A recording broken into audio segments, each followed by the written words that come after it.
Shalom Israel, Shalom, Shalom. Brother Nakwan, Watchmen for Israel, coming back at you with these precepts and another cold cut, giving, of course, our honor and all glory to Yahweh by Shema Mashiach Malak Yahawashi. Double honors to the elect elders of the house of David that's been in this truth for decades and decades, patiently waiting for the second coming of Mashiach Malak Yahawashi. A hearty, mighty Shalom to all of the mighty men of the Most High God who are out there on the highways and byways, pushing this truth, magnifying the ministry, presenting their body as a living sacrifice, and enduring all things for the elect's sake. Shalom, shalom. Shalom to all of the men that may not be out there on the highways and byways as of yet, but they're working on it. They're getting built up in the spirit. They're praying, they're fasting, they're studying, they're being diligent and abounding in the work of the Lord. Shalom, shalom. Shalom to all of the Aquath out there, the sincere sisters out there, holding it down in the households, reverencing their husbands, being submissive and diligent, and moving in the spirit of our righteous foremothers. Shalom, shalom. Shalom to the ancient men, the children, and everybody tuning in live. The very unpopular truth. Don Israel, Richard Perez, Nigel Blends, Shalom Williams, D. Richard Richardson, Dennis Rodman, Priscilla Williams, Jadis Delphius, Brother Believe, Yakala, Aina Shar, Shalom King, Divine in Nature, LOC, Tribe of Judah, Malak Judah, HBK Ent, Joshua Brewer, Shalom King, and everybody else tuning in and that will tune in on this glorious, beautiful Shabbat, man. Right? The topic of this cold is response to pork eaters, rebels, idolaters, and all liars. Again, response to pork eaters. And it's a shame that we even have to do this, man. We're at the end of this thing. This is a damn shame. This is an absolute travesty. This is an absolute travesty. And this is actually a sad day in Israel. This is a sad day in Israel and a day of sorrow and mourning because we have to go through and do videos and respond. I mean, we got 3 seconds left, man. Right before all hell breaks loose. You have ships being stationed in the Middle East. You have an economic collapse that can happen any minute.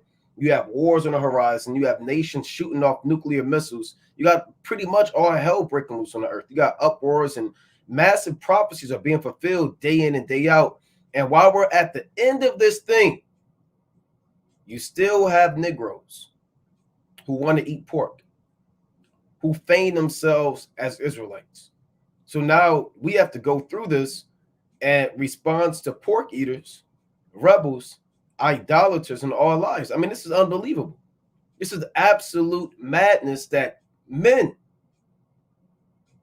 are going to go on a video and still justify eating pork. Eat what you want to eat. Say such blasphemous things. I mean, the things that, we're going to, and I'm going to play the video.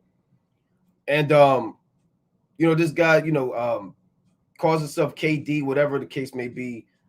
He's more than welcome. We hold camp at the harbor every Friday at 5:30, every Saturday at 12:30, right? So he may say, well, no, you want to go online, you want to debate, you want to do this. We teach on the highways and byways, and we deal with the people out there. Now, if you want to come on a live and say, okay, well, you can't eat pork, okay, well, you can come on a live, and I'll give you the link, and you can come on and you can justify eating swine's flesh all day, man. Crab, shrimp, lobster, other such blasphemous things as Yahawashi always broke the Sabbath. Yahawashi broke the law, right? You can make up Yahawashi Day. I mean, this is absolute madness, man. Absolute madness. Now, let me get into it, man. Let's just get right into it. Let's not beat around the bush. All right. Now, this is, I'm gonna have to do it like this, and I'm gonna have to break off. Right. Now, this comes from the Monday Night Fire we did when these Negroes celebrated Thanksgiving, and they called it Yahawashi Day. Now, if you didn't watch that video, it was the video that we did through the Spirit and Power of Yahawashi on the Monday Night Fire. It was called Death to False Doctrine, Volume 2, right? Death to False Doctrine, Volume 2. And we touched on the pork eating, right? We did that video November 27th, right? Shortly after so-called Thanksgiving, where you had this man and his congregation, just willfully just going the hell off, man. willfully just going against the grain, eating pork, and celebrating Thanksgiving. And then he has the audacity, instead of just taking the correction, accepting the reproof, and repenting, to be proud. And put a video called Message to the Watchmen, Naquan Rebuke. Right? Naquan Rebuke. Almost a 32-minute video of madness and wickedness, sorcery, lies, and deception, man. Let's go to the book of 2 Timothy, chapter 3 and 12. Right? Let's go to 2 Timothy. And I'm gonna play the video. I'm not going to get emotional, right? I'm not going to get mad. I don't know. You know what I'm saying? Because stuff like this, man, you want to go into this level-headed, temperate, mild-mannered. But some of this stuff, man, some of the stuff that you're going to hear is going to make your ears tingle, man. Like the scripture says, some of this stuff is going to make you pluck your beard out. The things that you're going to hear, such as Yahawashi always broke the Sabbath. Right? The Lord broke the commandments. We can still eat pork. I can eat what I want to eat. Some of these things you're going to hear, it's not going to fare well for you, man. Right? This 2 Timothy chapter 3 and 12. Yea, and all that live godly in Hamashiach Yahawashi shall suffer persecution. But evil men and seducers shall wax worse and worse, deceiving and being deceived. So this is part of prophecy. This is prophecy, right? You have prophecy of the 144,000 being sealed. You have prophecies of World War III, famine, destruction, upwards of the people. You understand? You have prophecies of the Most High sending certain particular signs in the sun and in the moon, distress of nations, the sea and the waves roaring, perplexity of nations. You have many signs that you can look forward to know that you're coming at the end of this man's kingdom. Another major sign is that evil men and seducers are going to wax worse and worse, deceiving and being deceived. And he's waxing worse and worse, man. He's waxing worse and worse. You go from celebrating Thanksgiving and you want to call it Yahawashi Day, and then go to Romans 14 and cut yourself and butcher the scriptures, and then say Yahawashi always broke the Sabbath. That's deceiving people, man. And you have many people, I went on a video and I looked at the comment board just to see, and you have masses of people saying all praises, excellent breakdown, fire emoji, and this guy's willfully saying that the Lord broke the Sabbath and that you could eat pork. So a lot of people are getting caught up in this thing, man. You may say, well, why are you doing a response video? Why don't you just, because a lot of people, we have to defend the doctrine. We have to defend the gospel. You have masses of people probably watching that and getting caught up in that thing, man. That's what the Lord said, but continue thou in the things which thou hast learned and has been assured of. We are assured that we're commanded not to eat pork. I was assured of that in the world. I didn't eat pork in the world, man, for a period of time. Before I came into the truth, maybe like 2 years before I came into the truth, I already stopped eating pork by the Spirit, man, of the Most High. Even people, even in the world, a physician, a dietitian, a nutritionist, a damn surgeon, they'll tell you that you can't eat pork, man. We are assured that it has been confirmed by the law, statutes, and the commandments, man, of Yahawashi, that we can't eat pork. We have been assured of that. We look at our grandmothers, our grandfathers, our uncles, right? We see it on TV. We see it in our family. Legs being amputated, insulin shots in the stomach, diabetes type 1 and type 2. We have been assured. Isaiah chapter 66, 15 on down, Leviticus chapter 11, 7 on down, Deuteronomy chapter 14, 3 on down, and many like precepts speak explicitly about the wickedness of eating pork, man. So we're gonna go into this video, right? Let's go to 1 Timothy chapter 4. But I have to get these preliminary precepts. We have to go into this video. 1 Timothy 4 and 1. Now the Spirit speaketh expressly that in the latter times some shall depart from the faith, giving heed to seducing spirits and doctrines of devils. And these are the latter times. These are the last days. The last days started with Hamashiach Yahawashi. You understand? That began the last days, and you're looking at more seducing spirits, because all it is really a demon from the third heaven working on this guy's mind and the mind of everybody else and alluring them to go out of the path of uprightness, man. People are being seduced. Just go check out the video. Look at the comment board. Now you can say, well, no, that's him. He made 50 accounts. Or no, I'm led to believe those are actual people, man. You got people in this actual congregation. Look at the video as they celebrated Thanksgiving and was drinking wine monkey style, eating a Coca-Cola marinated pork. I mean, there's some Negro eating twerky, or twerky, as they so say, man. You know, just going the hell off. Verse 2. We're at the end of this thing, man. That's why this is a beautiful sub heading for this chapter. They put apostasy. This is the great age of apostasy. What is apostasy? Let's pull up the definition. All right. What is apostasy? Apostasy, the abandonment or renunciation of a religious or political belief. Abandonment of belief, treachery, disloyalty, faithlessness, heresy. So this is a major age of heretics and heresies, man. Or men that know that they're Israel, men that actually know the name of the Most High. In that video, they were calling upon the name of Yahawashi. Madness, man. This is a heresy and apostasy. Heresy, belief or opinion contrary to orthodox religious doctrine. Modern day heresy is anything against the truth.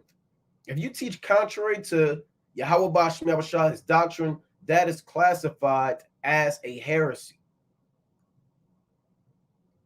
Verse 2, 1 Timothy 4:2. Speaking lies and hypocrisy, having their conscience seared with a hot iron. So we're led to believe that this congregation, their mind is seared with a hot iron. And there's nothing you can do. Once your shirt, you might have a button up, right? You might wear it to the plantation. You might go out. You might have a garment, right? And you iron that, get the wrinkles out. You might forget. You might be distracted. Somebody might call you, and you look, damn, I left the iron on the shirt. You take the iron off. Guess what? That iron has seared a hole in your garment. It got the black marking all in it, and has a hole in it. Is there anything you can do about it? How do you fix that? Can you take it to the dry cleaners? Can you patch a hole over it? Can you wash it and dry it, and then it'll be clean, and the darkness and the sear will go away? No, man.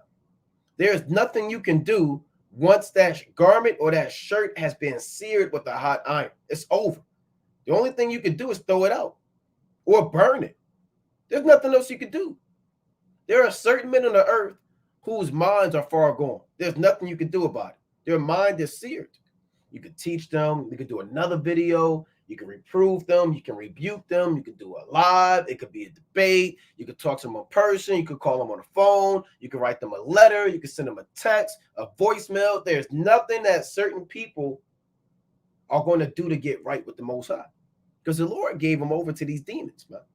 And certain men are set up as an example to instill fear in the minds of people about what Yahawashi can do. You know? So this individual, their mind has been seared with a hot iron, right? Let's go to Titus. Let's get one more real quick before I play this video, right? Titus chapter 3 and verse 10. It reads, a man that is an heretic after the first and second admonition reject. So we already did one Monday Night Fire. That was the first admonition. Stop eating pork. Stop calling on the name of Yahawashi and then go and break the laws. Believe that Monday Night Five was almost 2.5 hours. We tend to run them about 2 hours, maybe 2.5 hours. You know, sometimes the Spirit may have us go shorter. Sometimes it may have us go longer. We brought out a plethora of precepts. Went into the precepts that Christians were going to for their justification and expounded upon them by the grace of Yahawashi. So we already had our first admonition. This is the second admonition. After this, it's reject. It's a look, no more. The Lord said, let the blind, they be blind, leaders of the blind. And if the blind lead the blind, both shall fall into a ditch. The Lord said the simple belief, that's Matthew 15-14. The Lord said in Proverbs 14-15, the simple believeth every word and are punished. You know? So this is the second admonition.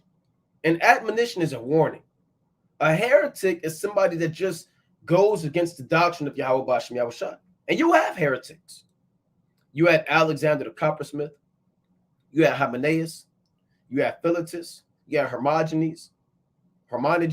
You had all of these different heretics during the time of the apostles. And Paul had to deal with it, man. Titus had to deal with it. Timothy had to deal with it. After your first and second admonition, reject. This is their second admonition. Didn't the Most High say that the Most High speaketh once, yea, twice, yet man perceiveth it not? Right? This Job chapter 33 and verse 14. For the Most High speaketh once, yea, twice, yet man perceiveth it not. So man is not going to perceive when the Most High is talking through a man. See, back in the ancient world, we knew when we encountered prophets, men of God, men of the Lord. The woman in 2 Kings, the 4th chapter, she said, I perceived that Elisha is a man of God. She told her husband, this man that passeth by us daily, let us make him a house, for lack of better terms, and a room. Give him a table and a bed. I perceived that this is a man of God. Back then, we could perceive when prophets were there, when men were sent and commissioned by the Most High. Now in Israel, everybody's just a Negro. And everybody's just anybody. Because everybody just got fringes on and everybody's the same. It's not how the scriptures work, man. The Most High could talk to you through a prophet, and you might chalk it up as that's just another man. You might chalk it up as that's a coincidence. That's strange that I'm hearing that, I can't do this twice. That's odd. I got a phone call from this brother, and I got a text from this brother, and they're both telling me, examine myself. Right when I was about to commit adultery. Well, that's a coincidence. Right when I'm about to commit adultery, I get a random text and a call saying, don't do it. Examine yourself. That's just a coincidence. No, that's the Most High talking to you, huh? Everybody want this is not Christianity. Christianity firmly believes that God will come down and knock at your door and talk to you and dress himself up and say, hey, how you doing? Can I come in? I just want to tell you that, your bills and your rent, I'm here to. No, man. That's why videos like this are done. Men go out on the highways and byways.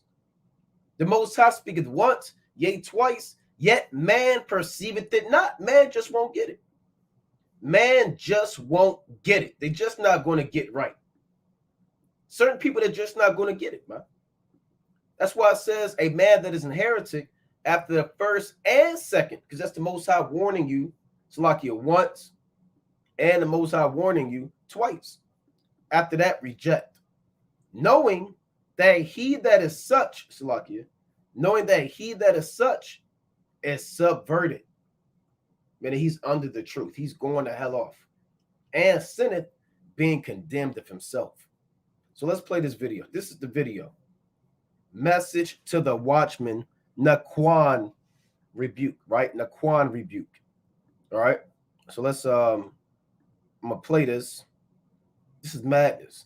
I'm gonna pause it and I'm gonna kind of get in there when I can through the spirit and power of Yahawashi. All right.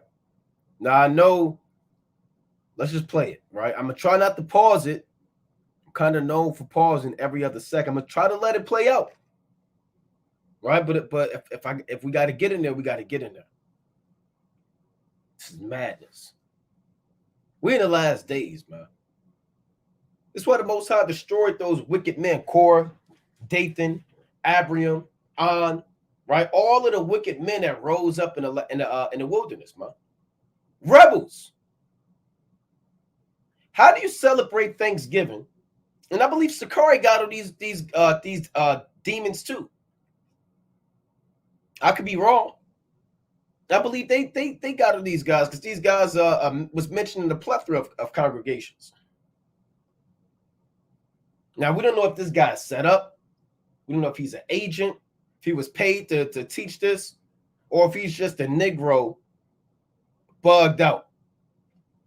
If he's, we don't, it's either one, either you're just a bugged out Negro who the most high have blinded, or you had this meeting, you was given a doctrine, some understanding about what to do. Maybe you was given the name of the Most High. You know, maybe you was given his son name. Maybe they said, look, here's a few t-shirts. Hey, grow your beard out. Hey, do a few videos. You know, maybe this video was used. Hey, see if you can get a response. We're going to do a response, man. Right? And this is the Most High's program. See if you can get some more people to tune in. How many people can you get subscribed to this channel? How many Israelites can fall away and eat pork? Right? How many can you get to fall away? But if you're the elect, you're not going to get caught up in this thing. If you get caught up in this doctrine, then you wasn't the Most High's to begin with. I'm going to just put that out there. If you can watch this 31-minute video and you start thinking about, well, maybe I can't eat pork. Maybe Yahawashi did break the Sabbath. Then your spirit is bad and your mind is worse. So let's play this. Shalom, shalom, shalom, Israel. This your king and shepherd, KD, coming with another. Who calls himself the king and shepherd? I thought Yahawashi was the king and shepherd. When did the Negroes wearing the LA Rams shirt, sitting in the car, become the king and shepherd? The Lord is our shepherd. KD. Now I'm led to believe, now you can say, well, no, it don't stand for that. You're wrong. I'm led to believe that stands for King David. And he just nicknamed it. I thought Yahawashi was the king and shepherd. Let's go to 1 Peter, the 5th chapter. Right? Let's go to 1 Peter chapter 5. Right? You're not going to be able to see the scripture on the screen. All right, but I'm going to read it anyway. Right? 1 Peter chapter 5 and verse, we'll start at 4. And when the chief shepherd shall appear, ye shall receive a crown of glory that fadeth not away. So our chief shepherd is Yahawashi, man. Not somebody sitting in the car, calling themselves KD or King David and a shepherd, man. If you're a shepherd of the goats and a shepherd of the 2/3, he might be the king of the 2/3. If there was a king, you got the King of Kings, you got the Lord of Lords, you got Yahawashi. If there was a king of the 2/3 and he had a throne and a crown, it would be this guy. Now you could debate it. You could say, well, no, what about Diddy? Okay, what about TD Jakes? Okay, well, what about Jay-Z? What about this guy? What about, it'll be a tough one, but this guy, he would have to be the king of the 2/3 because he's calling on the name of the Most High. He's calling on the actual name of the Lord. Those guys like Diddy, Jay-Z, LeBron James, those Negroes in the industry who have clout and weight and power, yeah, they influence Israel and wickedness. But this guy's calling on the name of the Most High.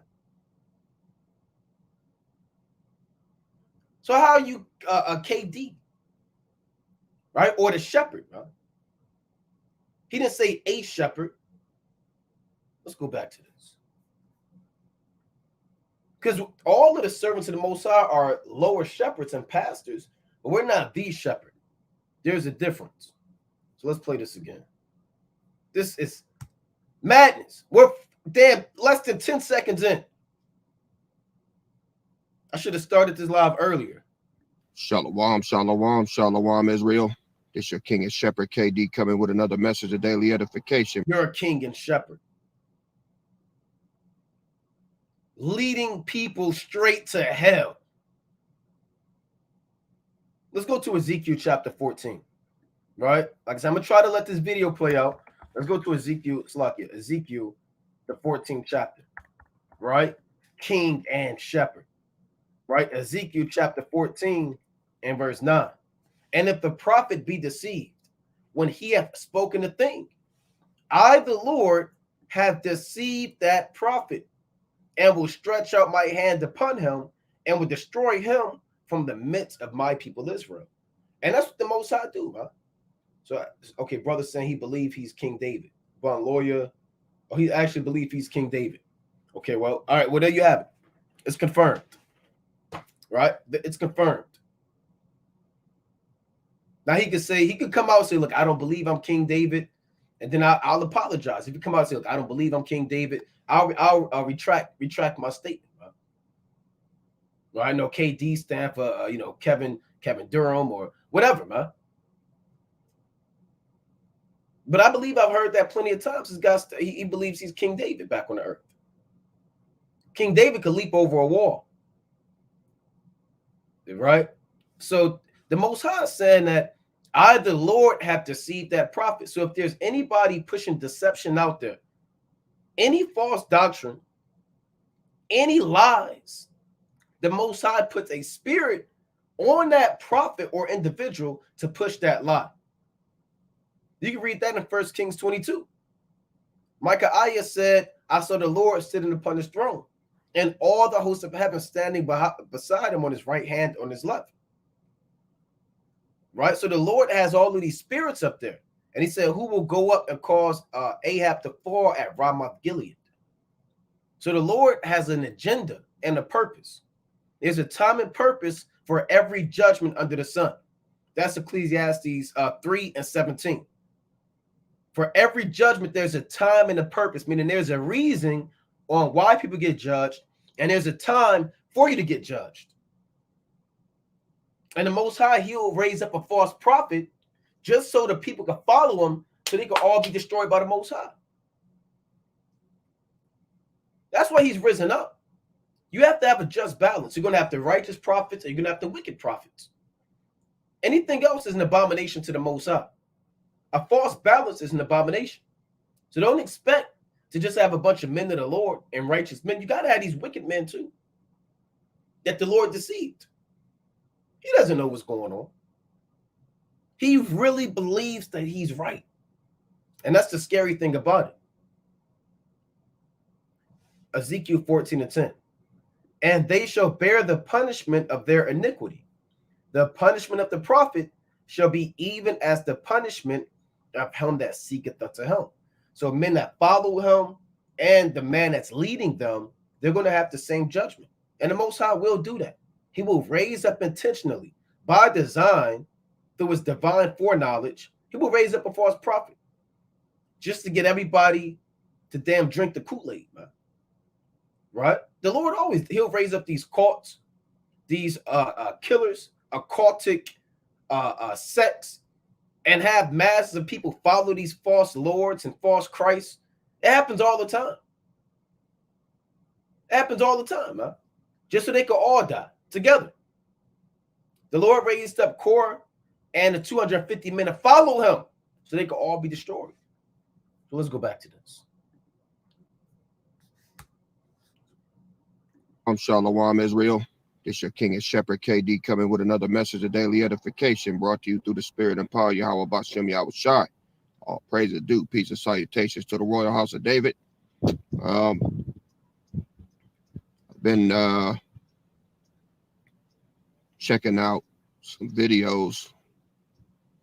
Let me tell y'all, when I say that these Pharisees is on fire, man. So we're the Pharisees and we're on fire, right? I guess we are the Pharisees and we're on fire. Let's go back to this. Was every Pharisee wicked? Was every Pharisee off?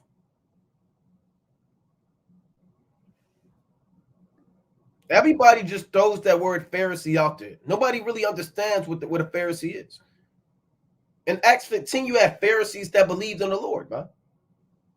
Joseph of Arimathea, he was a Pharisee. He was a disciple of the Lord, man. That's some Christianity talk. Oh, you're just a Pharisee. Nobody goes into these words and the ancient life of Israel at the time of the apostles in New Testament. So just to call anybody a Pharisee, you have no understanding. Let's go to the book of Acts. Right? Let's go to the book of Acts real quick. Chapter 15. Right? This is the book of Acts.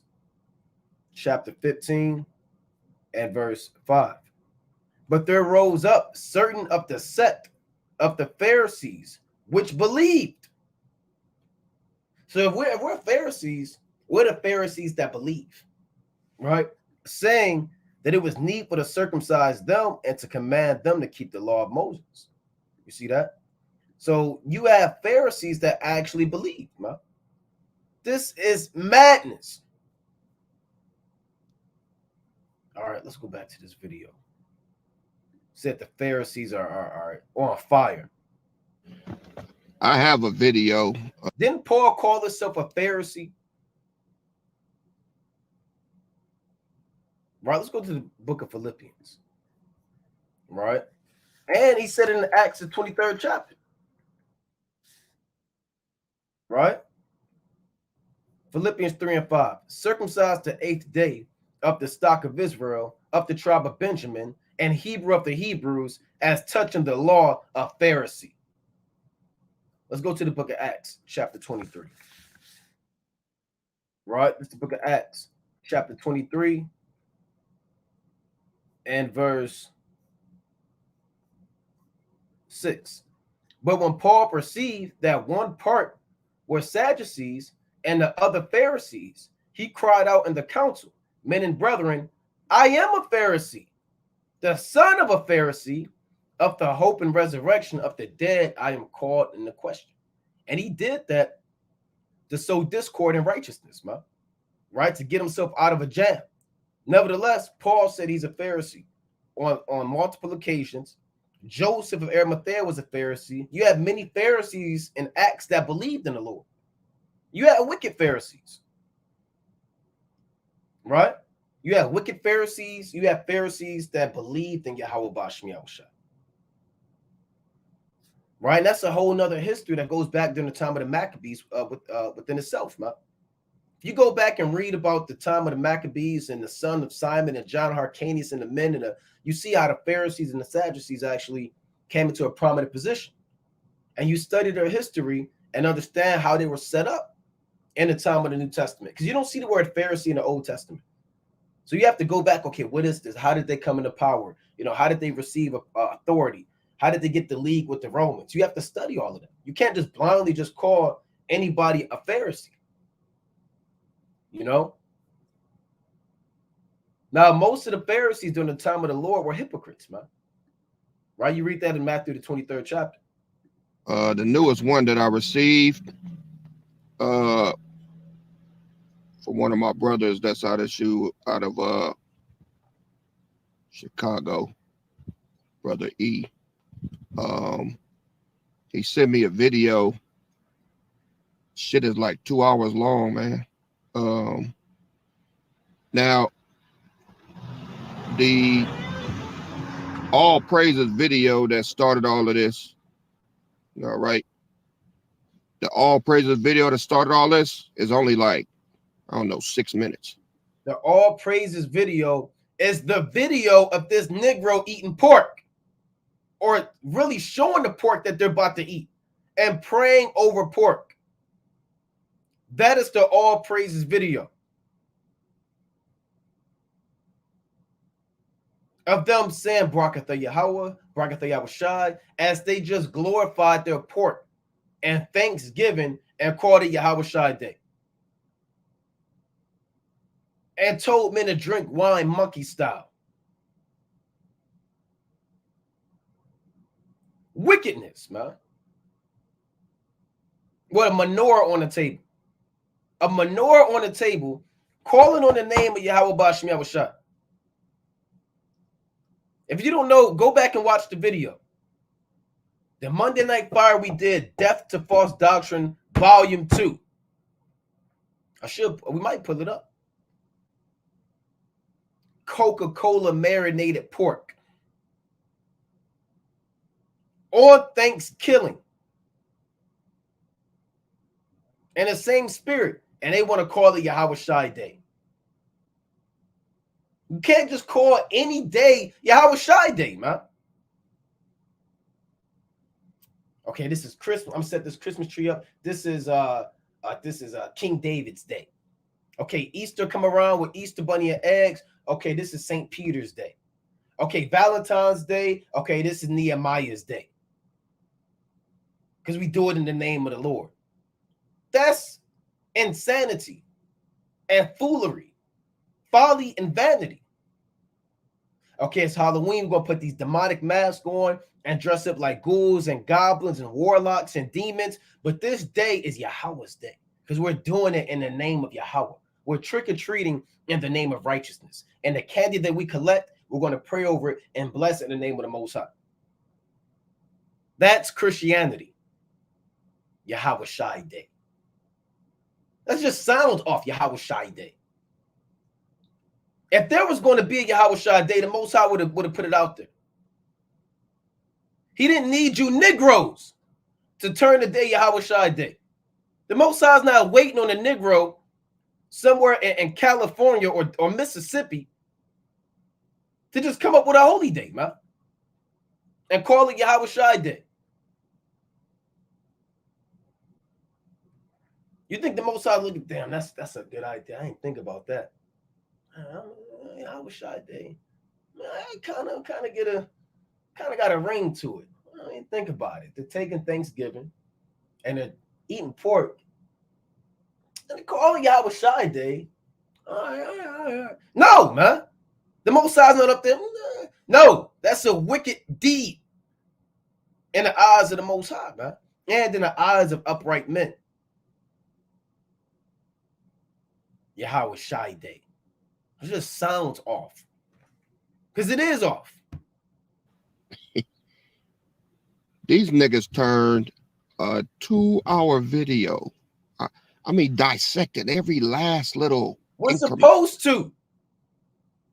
If you do a 6-minute video of wickedness, and we should have did 3 hours. And yeah, we're going to dissect everything, man. Like we're going to dissect everything in this video.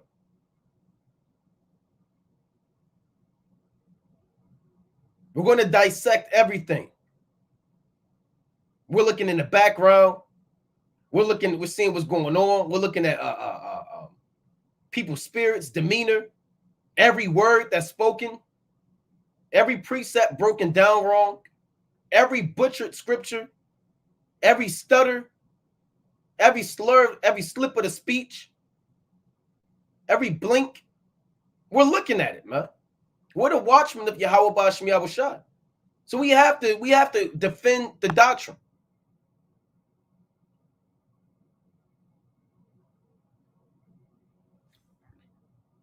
Our video.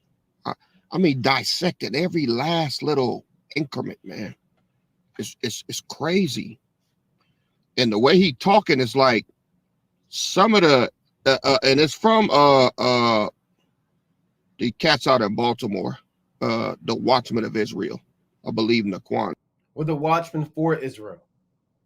We're the servants of the Most High. And every cat did just about. I know GMS, Sakari, many other congregations spoke against your evil, man. That was a galvanization, man. A rallying for Israel. And brothers came together, man. They didn't come together in the same room, but the spirit of the Most High was against you for that time. And it's still against you, man. For the Most High to put that spirit in all those different men to get on you, man. Probably had 1,000 videos against you. The Lord just rose up the witnesses. The cat's out in Baltimore, the Watchmen of Israel. I believe Naquan is his name. My name's not Naquan. Right? These dudes are perplexed. All right. They're perplexed of what we're eating. They're perplexed at our gear. We're perplexed that you're eating pork.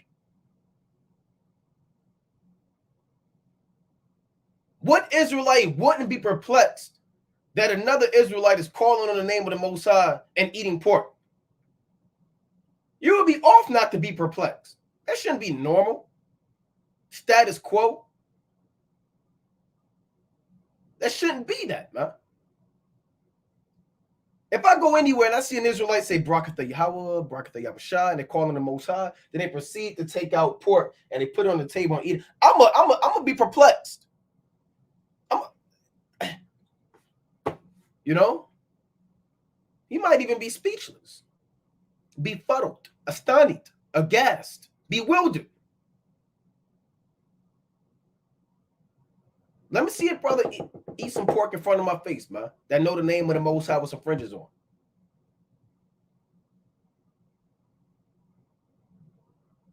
That's not a small matter.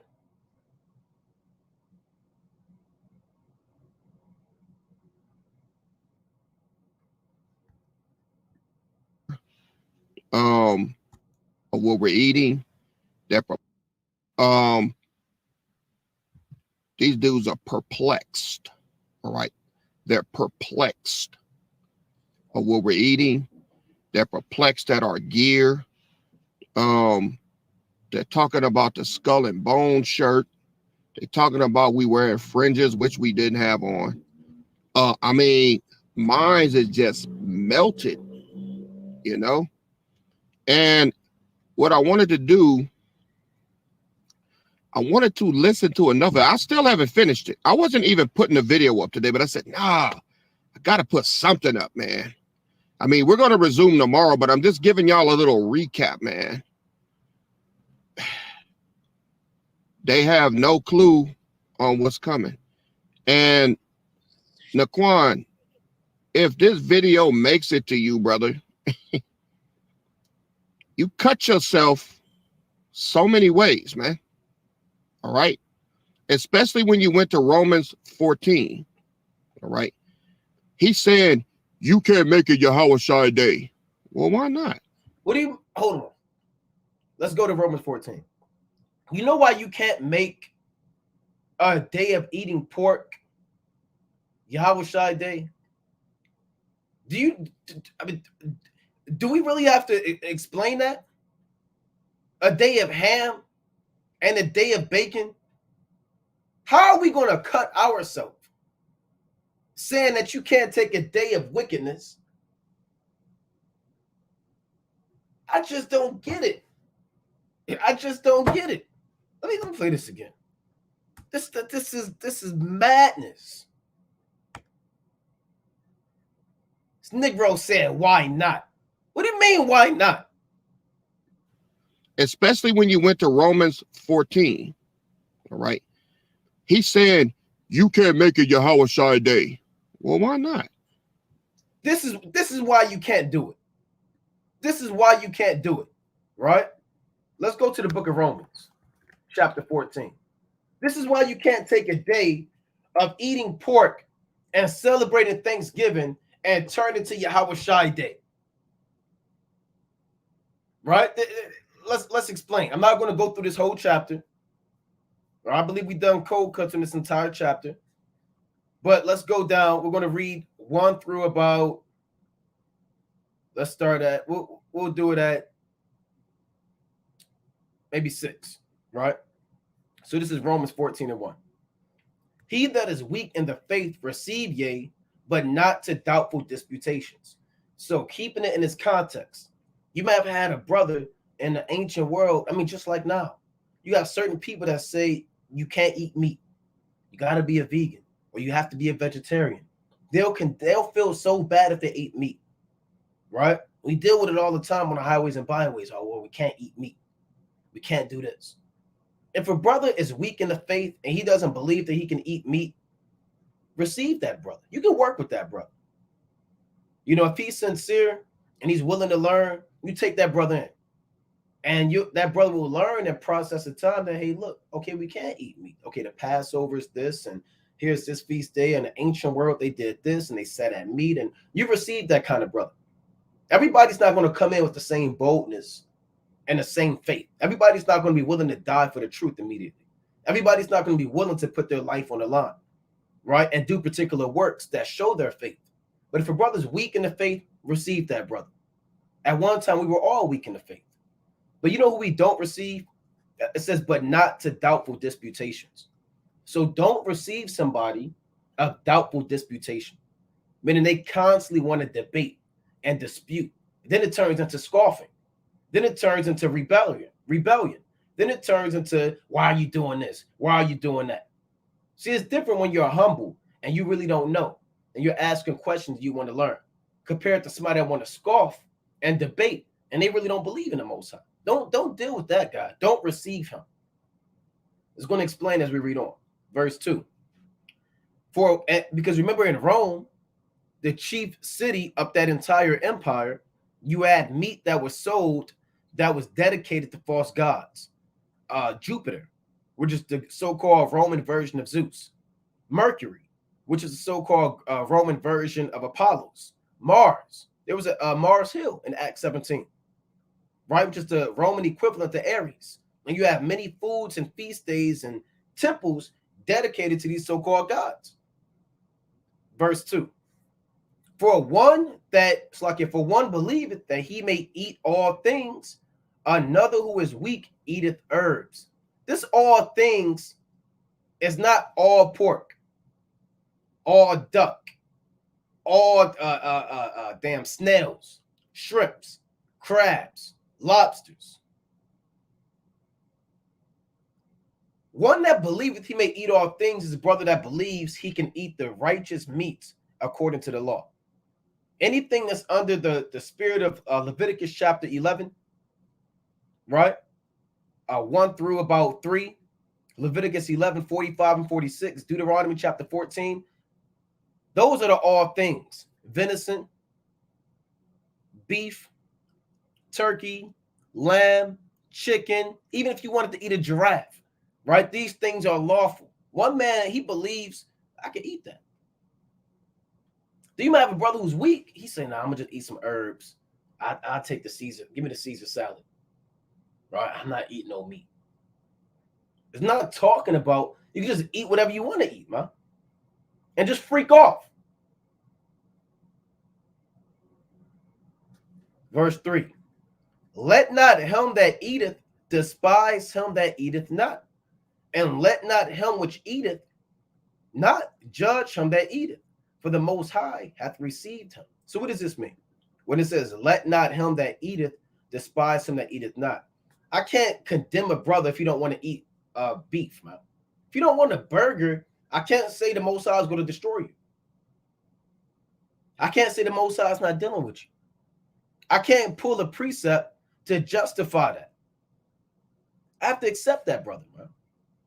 He may not get built up in the faith at that time. It might come years later. It might come days later. We have to be patient with our people.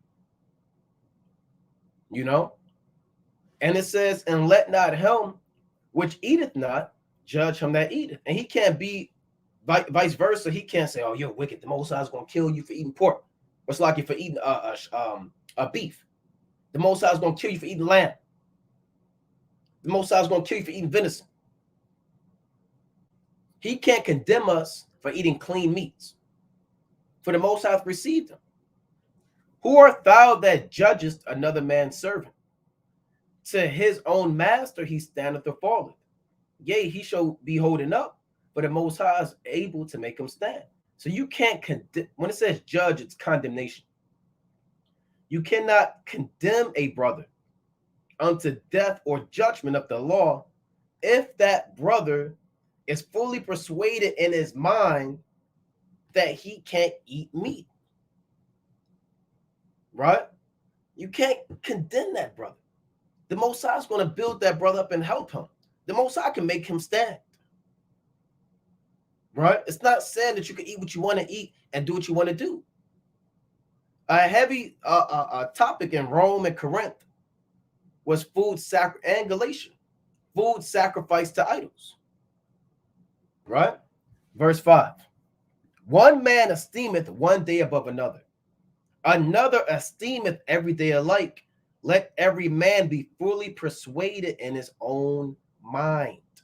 So what does this mean? One man esteemeth one day above another. I might keep the Passover, right?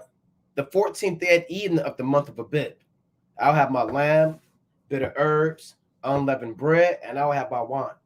And I believe that that day is consecrated to Yahawashi. Do you think somebody that newly comes into truth understands the importance and gravity of the Passover? No, they don't know what's going on. They might think it's a dinner, lamb and herbs, a 5-star dish. They're not going to treat that Passover with the same level of reverence as a man that's been in this thing for X amount of years.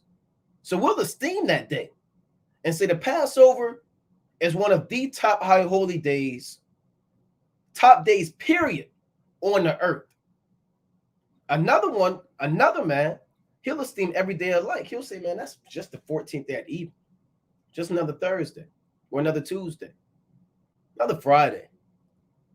You know, when I first came into truth, I didn't know the severity of the Passover like I do now. A lot of brothers didn't know, man. We had no idea what's going on with a lot of high holy days. And the more you're in the truth, the more the Most High reveals into you the hidden, understanding behind a lot of these high holy days and feast days and a spiritual meaning behind it. When you first come in this thing, you might esteem every day alike. It says, let every man be fully persuaded in his own mind. So I have to be fully persuaded in my own mind that the Passover is a day of high regard, right? I have to be convinced. My conscience has to be totally there for me to keep that day. Verse 6. And here's the scripture that he's going to butcher up and just atrociously, just in every evil way, break down just so wrong. Let's read this. He that regardeth the day, regardeth it unto the Lord. This isn't talking about Thanksgiving. What day is this talking about? Could this day be your birthday? Could this day be Thanksgiving? Could this day be Thanksgiving? Could this day be Christmas? Could this day be Easter, Halloween, Baphomet Day? Can I take Baphomet Day and then regard it to the Lord? Can I just take any day and regard it to the Most High?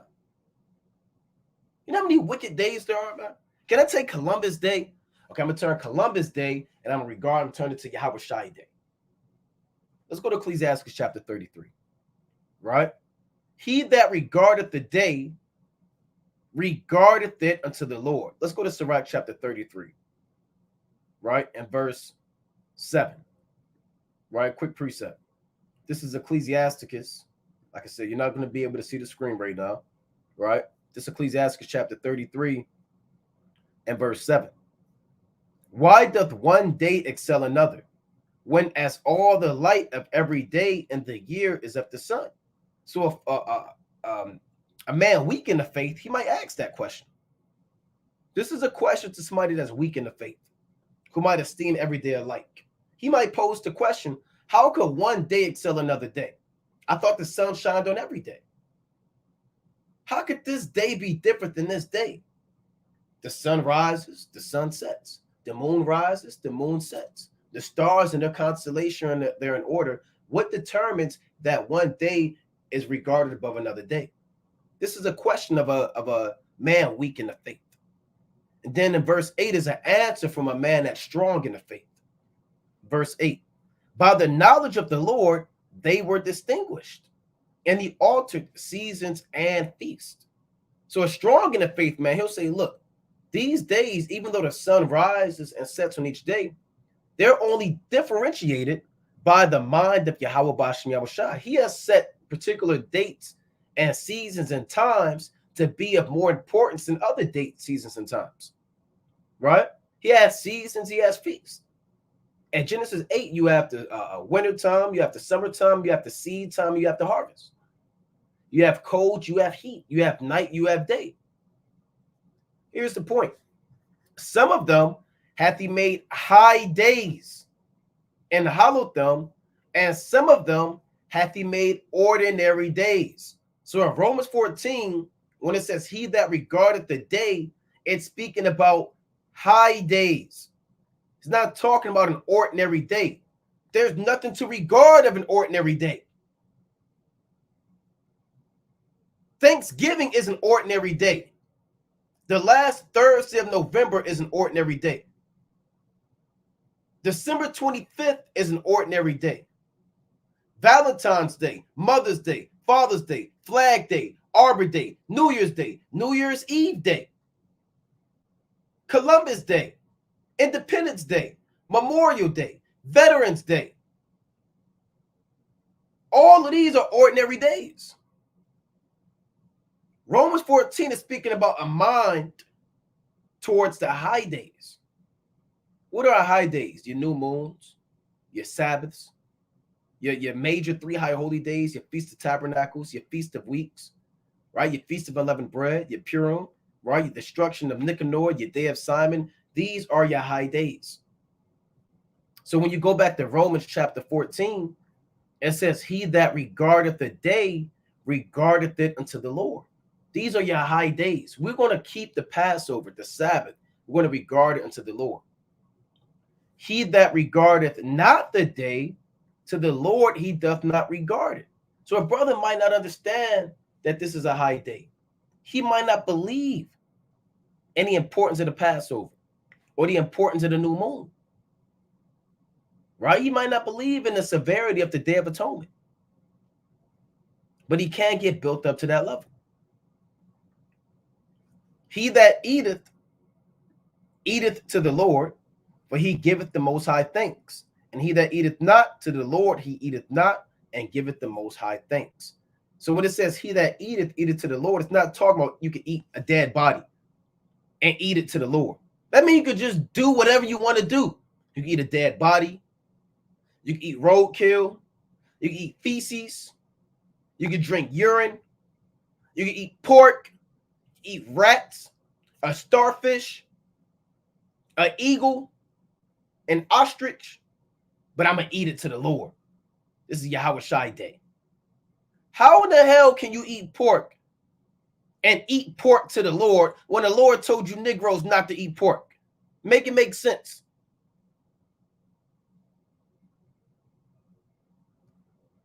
That's why it can't be Yahawashi Day. You're eating things Yahawashi told you not to eat on any day. So how are you going to take one day and make it Yahawashi Day? He that eateth, eateth to the Lord. Let's get the classic. Right? You know, sometimes I almost get at a loss for words, man. Right? Because this is, it's just, like I said, it's sad that we have to go through these and do these videos. And, you know, I was a little bit conflicted. Do I want to do a video? Then the spirits just go into it, because you got people getting seduced.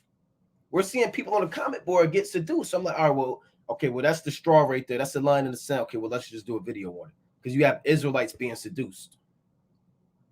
If it was just about us as a body, I mean, people say stuff all the time, man.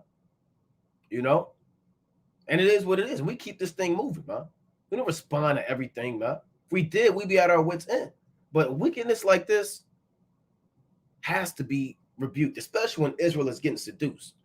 Believe it or not, you have many Israelites getting seduced. Right? Simon the sorcerer spirit, man. Isaiah chapter 66 and 17. I'm going to start at 15. I'm going to start at 15. For behold, the Lord will come with fire, and with his chariots like a whirlwind, to render his anger with fury and his rebuke with flames of fire. For by fire and by his sword will the Lord plead with all flesh, and the slain of Yahweh shall be many. They that sanctify themselves, and we are most brothers, you know this by heart. Everybody knows this by heart. They that sanctify themselves and purify themselves in the gardens behind one tree in the midst, eating swine's flesh. I want that scripture broken down by the king and shepherd. What he calls himself. Eating swine's flesh and the abomination, right? Like crab, lobster, and the mouse shall be consumed together, said the Lord. That's why it can't be Yahawashi Day, because you're doing something Yahawashi told you not to do. Let's go back to this video. I can call it whatever I want. 14. All right. You cut yourself so many ways, man. All right. Especially when you went to Romans 14. All right. He said, you can't make it Yahawashi Day. Well, why not? We just went into why you can't.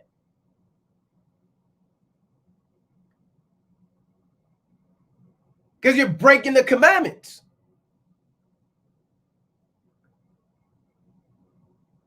Because it's Thanksgiving.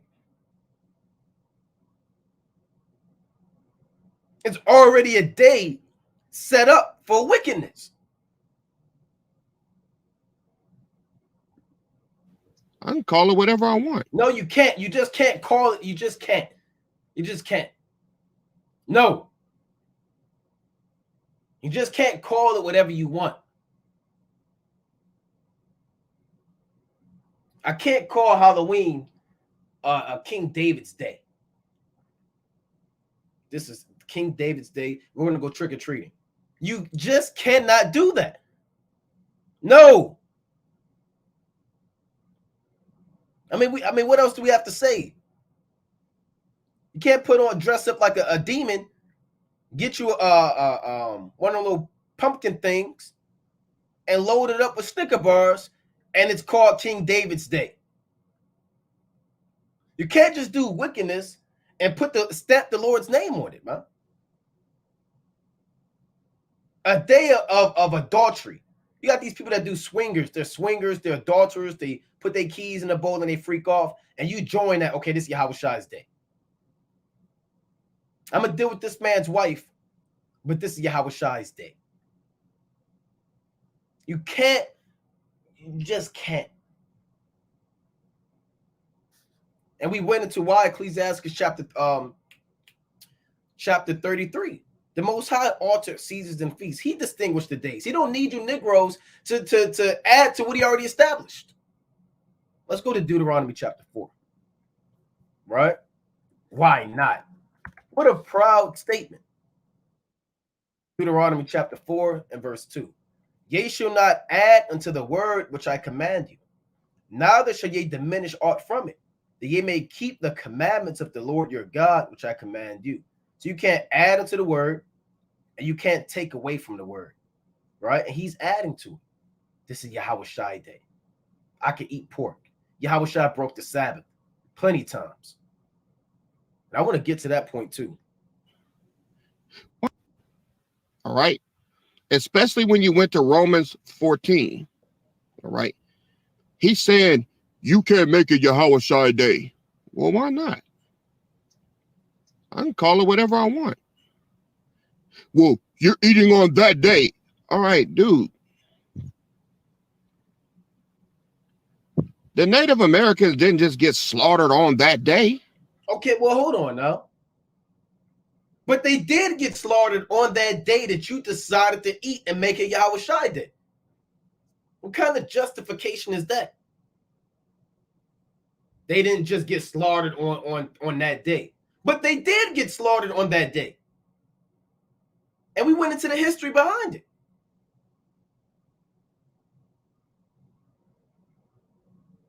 Listen to this madness. On that day. All right. When you went to Romans 14. All right. He said, you can't make it Yahawashi Day. Well, why not? I can call it whatever I want. You can't. You just can't. You absolutely cannot just call anything whatever you want. I can't call the Passover whatever I want to call it. It's already called the Passover. Right? I can't call the Day of Atonement whatever I want. It's already the Day of Atonement. I can't call somebody else's son another name. I can't name this animal that the Most already named it by the hand of Adam. You can't just do what you want to do.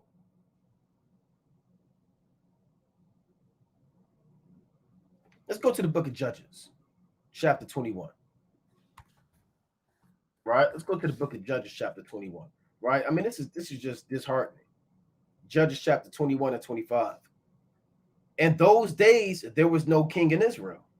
Every man did that which was right in his own eyes. And you can only do that because you haven't been judged yet, man. You think you would say those things if Yahawashi was sitting in that car with you? Soon as you say something, it's over. If Yahawashi was in that car with you, and I got a question for you, would you give pork to Yahawashi? Right? Would you eat pork in front of Yahawashi?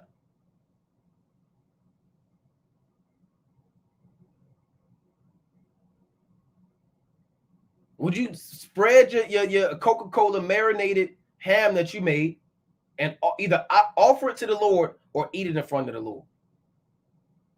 And say, well, Lord, I mean, this is Yahawashi. This is your day. Go ahead and say that if you want to. Man. I want to see it.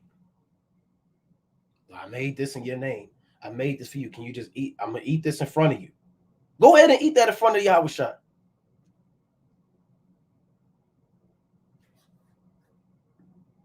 Let's go back to this.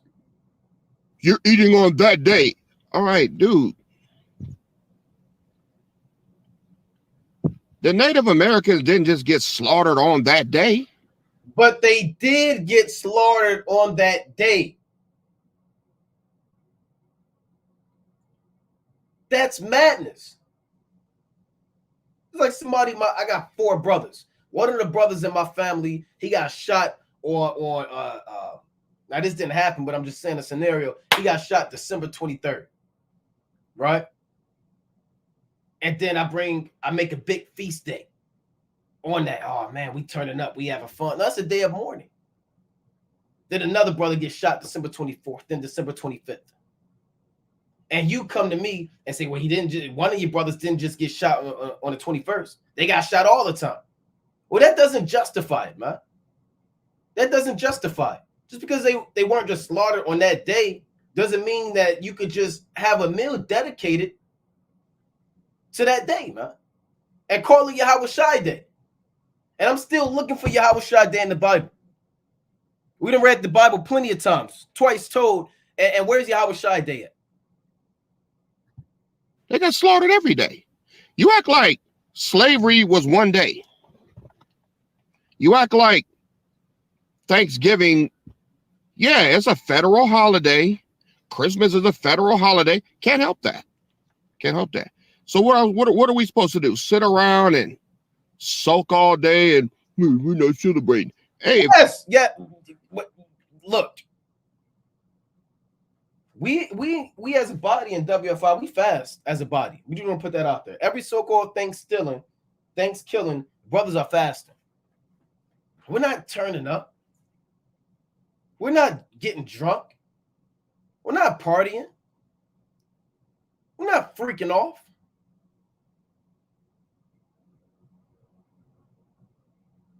We're not playing loud music and having a great jolly old time. What do you mean, what are we supposed to do? No discipline. That's a no integrity statement. What are we supposed to do? That's that same spirit when Moses went up on Mount Sinai.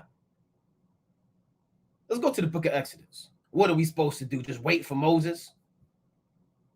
The Lord ain't here. I mean, what do you want us to do? Let's go to the book of Exodus. Chapter 32. This is blasphemy. Exodus chapter 32 and 1. And when the people saw that Moses delayed to come down out of the mount, And people are saying that Yahawashi is delaying, for lack of better terms. Not that he's delaying, but in the minds of the people, they say, my Lord delayeth his coming. Just like they said, our Lord Moses, he's delaying. When the people saw that Moses delayed to come down out of the mountain, the people gathered themselves together unto Aaron and said unto him, up, make us gods. Like he said, let's make Yahawashi Day. Instead of waiting on the Lord, let us make our own day. Let us make us gods, which shall go before us. For as for this Moses, the man that brought us up out of the land of Egypt, we what not is become of him. Meaning we don't know what happened to him. And Aaron said unto them, break off the golden earrings, which are in the ears of your wives, of your sons, and of your daughters, and bring them unto me. And the people break off the golden earrings, which were in their ears, and brought them unto Aaron. And he received them at their hand, and fashioned it with a graving tool, after he had made it a molten calf. And they said, these be thy gods, O Israel, which brought thee up out of the land of Egypt. Here's the point. And when Aaron saw it, he built an altar before it. And Aaron made proclamation and said, tomorrow is a feast to the Lord. So they said back then, that's Yahweh Day, Yahweh's Day, or Yahawashi Day. They had their own day set up. That's what you Negroes are doing. Oh, what are we supposed to do? How about not celebrate it? How about fast? How about do a lesson rebuking it? How about go to camp? How about plan a trip to a reservation? I mean, there's plenty of things you could do. But what will compel you in your mind? Your warped out mind of pork worms, that this day we're going to call a feast unto the Lord. What's the Lord with this feast? What's the Most High with the feast in Exodus 32? Yahweh's Day. That's what they call it, Yahweh's feast. Can we just call any feast Yahweh's feast? Yahawashi Day? No, this is rooted in idolatry. You're eating pork on that day, and you call it Yahawashi Day. That same spirit. And what happened to these men? What happened to all of these men and their women and their children? Let's jump down. And they thought they was doing a good deed. They offered burnt offerings, they had peace offerings, they was eating, they was drinking, they was playing, they was turning up. They was having a jolly old time. He said, what are we supposed to sulk and sorrow and right? Let's read on. And they rose up early on the morrow and offered burnt offerings and brought peace offerings. And the people sat down to eat and to drink and rose up to play. Listen to what the Most High said. And the Lord said unto Moses, go, get thee down, for thy people, which thou broughtest out of the land of Egypt, have corrupted themselves. And you gotta be in the spirit to see what how the Most High saying is, man. Because prior to this, he said, I am the Lord thy God, which brought thee out of the land of Egypt. I brought you out. I brought you out. I brought you out with a stretched out hand and a mighty arm. But listen to what he said right here. He said, these are your people, which you brought out of the land of Egypt. Man, I don't know them, man. Those your people. Go get your people, man. Get your mans. That's what they said. Get your mans. Get your people, man.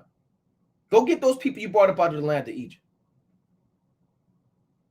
The Lord is disowning Israel right here, man. He's about to make a new nation when you read this account.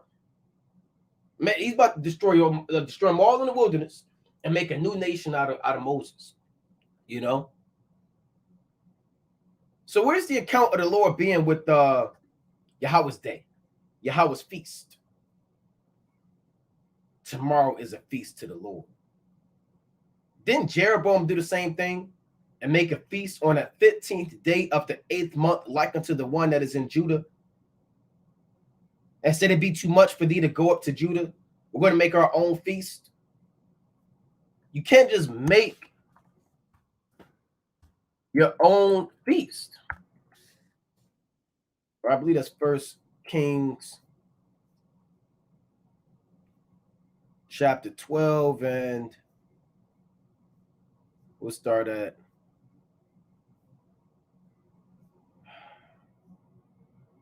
I want to get straight to the point. 32. And Jeroboam ordained the feast in the 8th month, on the 15th day of the month, like unto the feast that is in Judah. And he offered upon the altar. So did he in Bethel, sacrificing unto the calves that he had made. And he placed in Bethel the priests of the high places which he had made.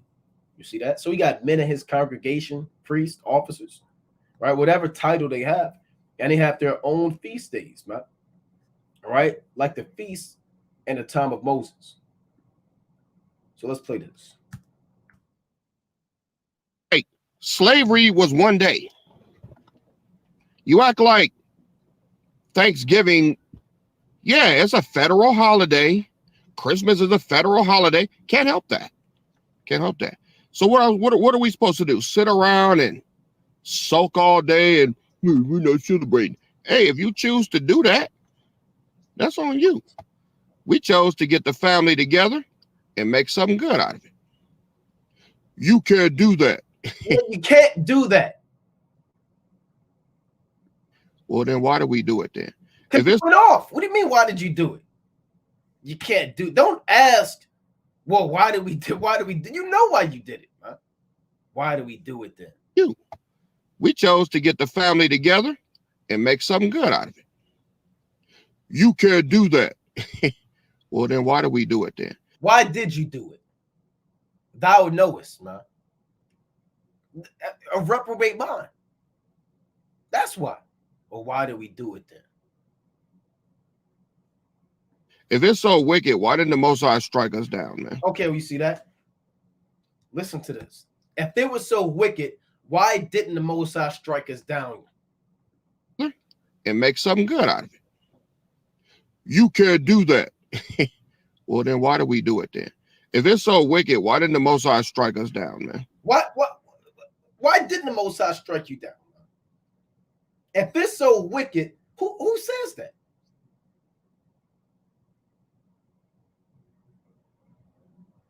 If it was so wicked, why didn't the Most High strike us down? Let's go to the book of Ecclesiastes. Right? Let's go to Ecclesiastes. Chapter 8. Right? Well, why didn't the Most High kill the so-called white man yet then? Isn't he wicked? Isn't the so-called white man a pedophile, a child molester, and a murderer, and a Satanist, and an idolater? Why hasn't he destroyed America yet? If you can answer that, then that's the answer to your own foolish question, man. Why are there still murderers on the earth? Why are there still thieves being suffered to live? Why are the Rothschilds and the Rockefellers still in power? Why isn't the Most High stricken them down yet, man? So to ask such a question is the epitome of pride and haughtiness, man. Never seen nothing like it. Ecclesiastes chapter 8 and 11. Because sentence against an evil work is not executed speedily, therefore the heart of the sons of men is fully set in them to do evil. So just because the Most High don't judge you for your evil, a lot of people think they can keep being evil because they don't get that judgment speedily. That's the point. The Most High will judge you years from now, weeks, hours, days. The Most High don't have to get up with you, man. Like man get up with you. The Most High, you on his time. He's long suffering. He will in no wise let thee go. Concerning propitiation, be not without fear to add sin unto sin. That's written, Ecclesiastes chapter 5. The Most High, he will get up with you. It says he will in no wise let thee go. So you got some nerve. You got some nerve. Why didn't we get stricken down yet? Well, then why do we do it then? If it's so wicked, why didn't the Most High strike us down, man? All right? And been doing it for years. And you've been doing it for years. You've been doing this for years.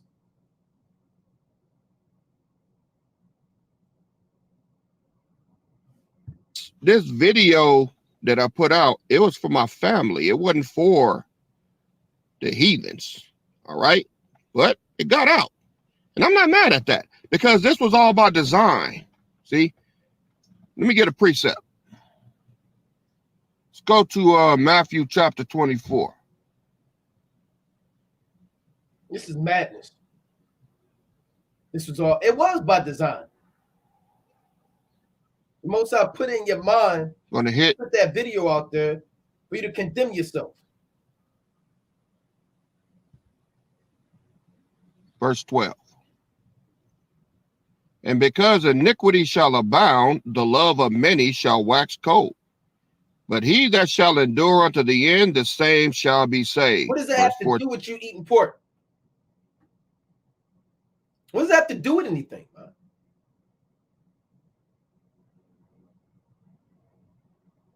What does that have to do with anything? Iniquity shall abound, the love of many shall wax cold. He that is, you're eating pork.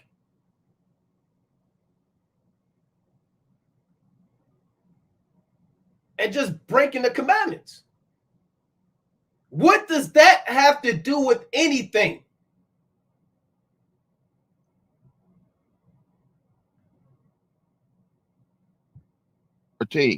And this gospel of the kingdom shall be preached in all the world for a witness unto all nations, and then shall the end come. All right. So what? Now what? Right? Now what? All right.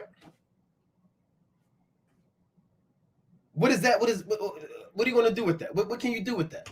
What does that have to do with you marinating pork and ham inside of a Coca-Cola and putting it on a pan?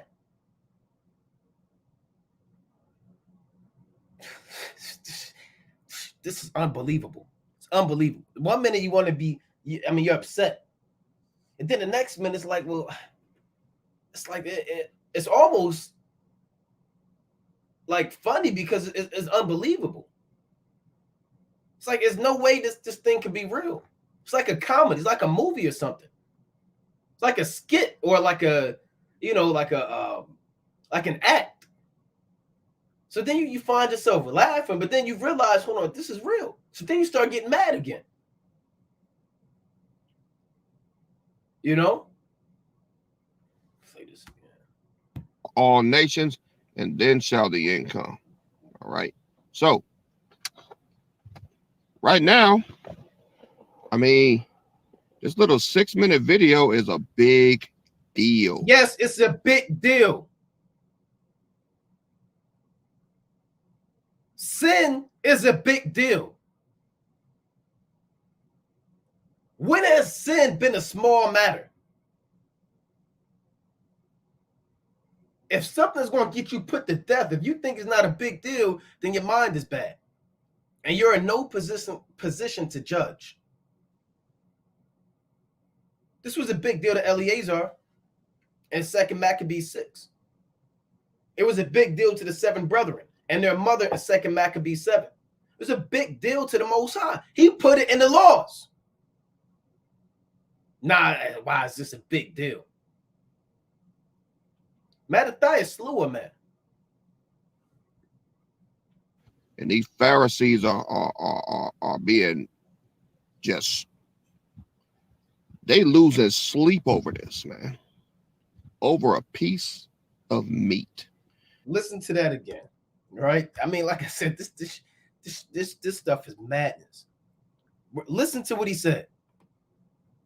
Are being just, they losing sleep over this, man.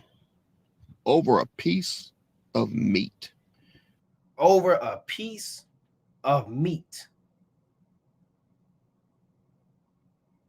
Is pork a piece of meat? Right? Is that meat to us? Is urine drink to us? Is feces meat unto us? Is dog and lion meat unto us? We're losing sleep over a piece of meat. I done heard it all. Right? And they're going through every scripture known to man to try to substantiate their cause. And nothing's worked. All right? Because it can't. What do you mean nothing's worked? What do you want to see happen? We have to tell you the scriptures, man. If it didn't work, it means you're still being proud. That means you're not taking the correction. You're not taking a reproof. You're not being humble. You're not repenting. Nothing's worked. How can I counsel somebody and give them a plethora of scriptures to show them the right way to go, and they say, well, nothing's worked? I mean, you're not applying it. You're just doing what you want to do. Nothing's worked. If you what y'all are missing is, all right, what y'all Pharisees are missing is Yahawashi didn't keep the law of Moses, man. Now, let's play that again. Let's play it again. The missing is Yahawashi didn't keep the law of Moses, man. Let's play it again. Yahawashi didn't keep the law of Moses, man. Yahawashi didn't keep the law of Moses, man. Yahawashi didn't keep the law of Moses, man. Now, can you prove that? Can you prove it? Can you prove it? Right? What scriptures can you go to? Let's go to the book of 2 Peter. Right? Or 1 Peter. Right? 1 Peter chapter 2. Yahawashi didn't keep the law of Moses. I mean, I've never heard such blasphemy. That's pure blasphemy. Blasphemy if I've ever heard it. The Lord didn't keep the law of Moses. So we already know. We already know what's going on. Now, he kind of said that like he was paid to say that. Or, like I said, either he was paid to say these things, or he just has a strong delusion. 1 Peter 2:21. For even hereunto were ye called, because Hamashiach, this 1 Peter 2:21, also suffered for us, leaving us an example that ye should follow his steps, who did no sin, neither was guile found in his mouth. So what does that mean, he did no sin? How do you explain 1 Peter 2:22? Who did no sin? What is sin? Let's go back to this. Is back to the basics. This is Israelite 101. Right? 101. The basics. 1 John 3 and 4. 1 John 3 and 4. Whosoever committed sin transgresseth also the law. For a sin is the transgression of the law. So if Yahawashi did no sin, what does that mean? Yahawashi did not transgress the law. He did not break the laws. He taught the laws. He kept, Yahawashi had fringes on. Yahawashi had a beard on his face. He's the Lord of the Sabbath. He told them, and I mean, how many precepts? Let's see how much time we got. Oh man, I'm gonna run out of time. Let's go to Matthew real quick, chapter 14. Right? This is Matthew chapter 14 and 36. And besought him that they might touch the hem of his garment. And as many as touched were made perfectly whole. So Yahawashi had fringes on. That's what it means when it says he had the hem of his garment. All right, let's go to that word hem. That's the law in Numbers 15. Okay. A tassel, what's like the fringe of a garment. That's Numbers 15 and 38. A tassel or tuft, the Jews had such appendages attached to their mantles to remind them of the law. So Yahawashi kept the law. Plain. Right? Let's go to John 15. John 15 and 10. If ye keep my father's, I'm going to move a little bit faster. Right? If ye keep my commandments, ye shall abide in my love. Even as I have kept my father's commandments. Even as I have kept my father's commandments and abide in his love. Right? Let's go to Matthew. Chapter 18. Right? Matthew chapter 18 and verse, we'll start at Matthew 18 and 16. But if he will not hear thee, then take with thee one or two more, that in the mouth of 2 or 3 witnesses, every word may be established. That's the law, right? One witness shall not rise up against any for any iniquity or matter. At the mouth of 2 witnesses or at the mouth of 3 witnesses shall the matter be established. Yahawashi still teaching the law. 2 or 3 witnesses, right? Let's go to Luke chapter 6. Luke chapter 6 and verse 5. And he said unto them that the Son of Man is Lord also of the Sabbath. Yahawashi kept the Sabbath day.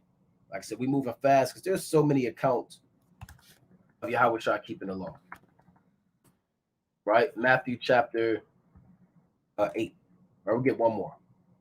Matthew chapter 8 and verse 4. And Yahawashi, this is what he said to the leper once he cleansed the leper. And Yahawashi saith unto him, see thou tell no man, but go thy way, show thyself to the priest, and offer the gift that Moses commanded for a testimony unto them. So why is he telling them to keep the law?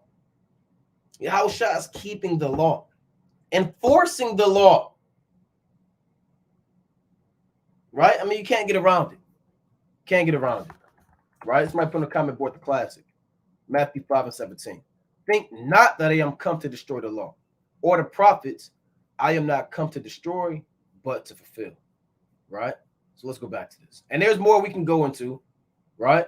But we just got to play this for sake of time. Yahawashi didn't keep the law, right?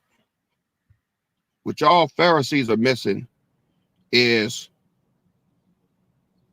Yahawashi didn't keep the law of Moses, man. Now, I know you're going to say that's heresy too.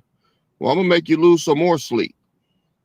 All throughout the Gospels, he called it your law. Isn't it written in your law? Did he not? Why is he saying your law? Because the law was given to the Israelites, man. Did he say our law? Madness. This is madness. He never said that because Yahawashi didn't keep the law of Moses. Now, let me give another little breakdown real quick. Royal House. I know y'all like, man, how long is this gonna go on? Well, it's gonna go on for about another couple of weeks, so you might as well buckle up. All right, let's go to Matthew chapter 5. This is necessary because this gospel has to be preached to the all nations. That's the 12 tribes, all right? And then shall the end come.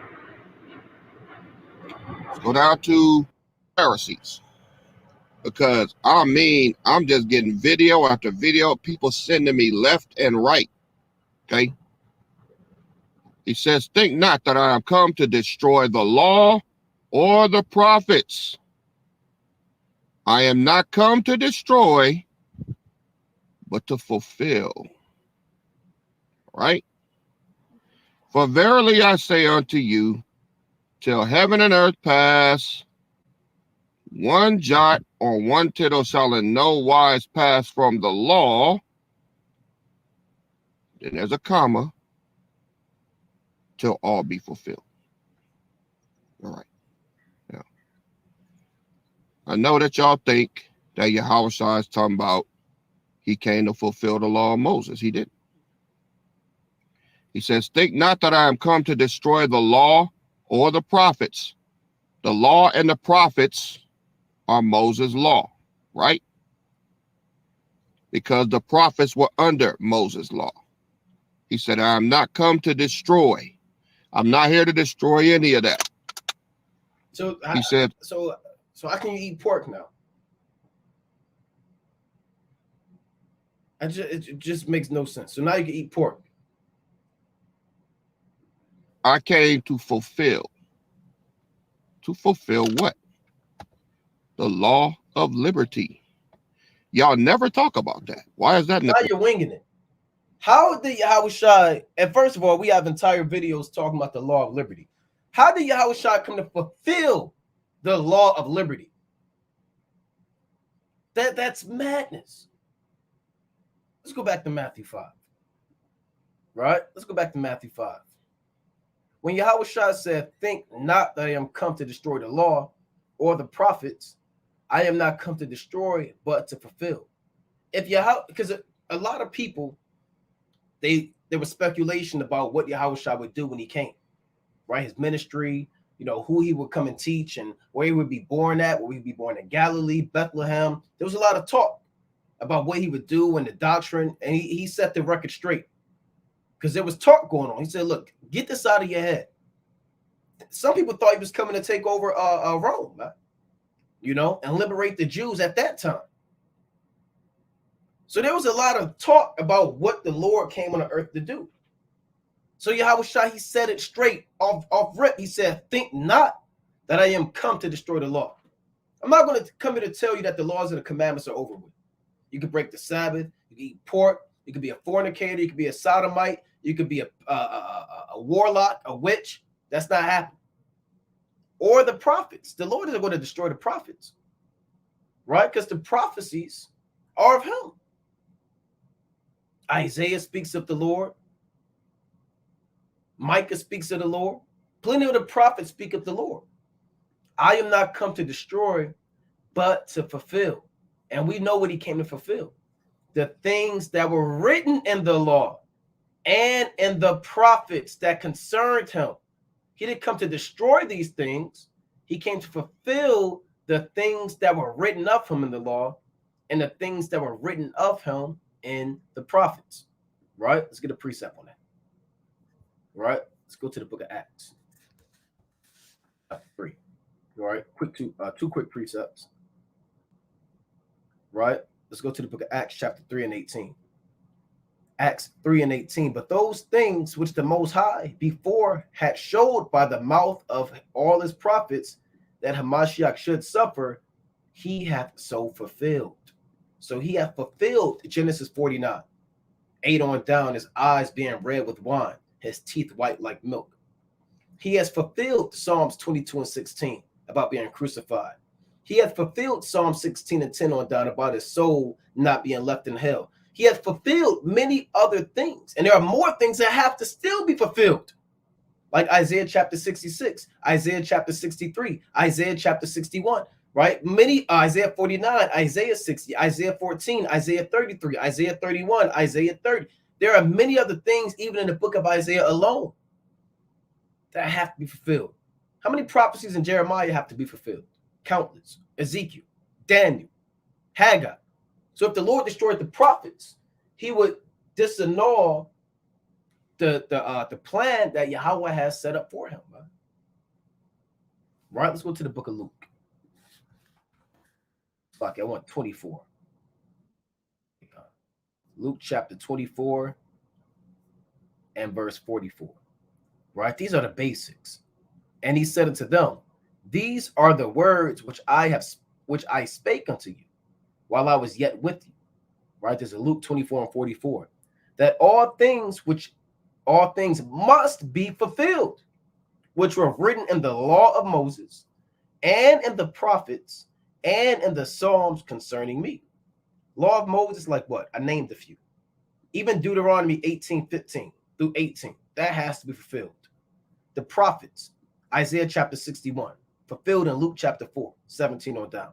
The Psalms, Psalms 22, Psalm 16, right? Psalms 2. All those things concern the Lord, and the Lord fulfilled those things and has to continually fulfill those things. It's not speaking about the Lord has to fulfill the law of liberty, right? The law of liberty is simply grace. It's just grace. The Lord didn't come to fulfill grace. Grace is implemented upon your belief in Yahweh by Hashem Yahawashi. Grace is not something that's tangible. You can grab and touch, right? When you read Romans, the 5th chapter, right? Let's go to Romans chapter 5. Romans chapter 5 and verse 1.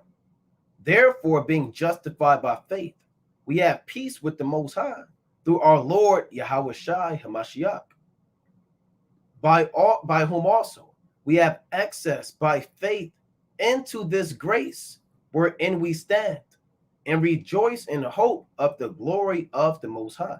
So you have faith, you have access to grace based off of your belief in Yahawashi's death.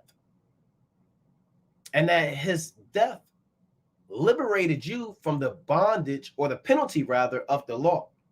Because when Yahawashi was crucified, all of our sins were crucified with him.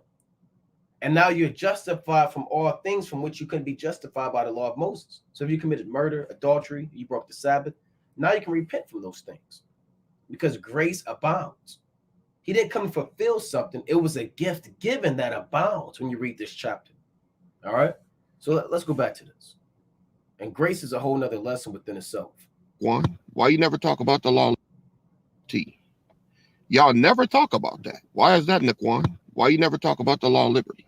Well, my name doesn't matter, but the point, we have videos on the law of liberty. Go to Cold Cuts Resurrected, type in the law of liberty. What is the law of liberty? Is it the law of Moses? Can you answer that? So here's a question. Under the law of liberty, can you still eat pork? Under the law of liberty, can you still break the Sabbath? Under the law of liberty, can you still be a homosexual? The answer is no. Let's go to the book of James. Right? Does grace teach? This is Christianity. Right? This is James chapter 1 and verse 20. We'll start at 22.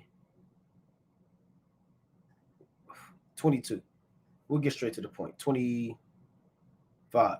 But whoso looketh into the perfect law of liberty and continueth therein, he being not a forgetful hearer, but a doer of the work, this man shall be blessed in his deed.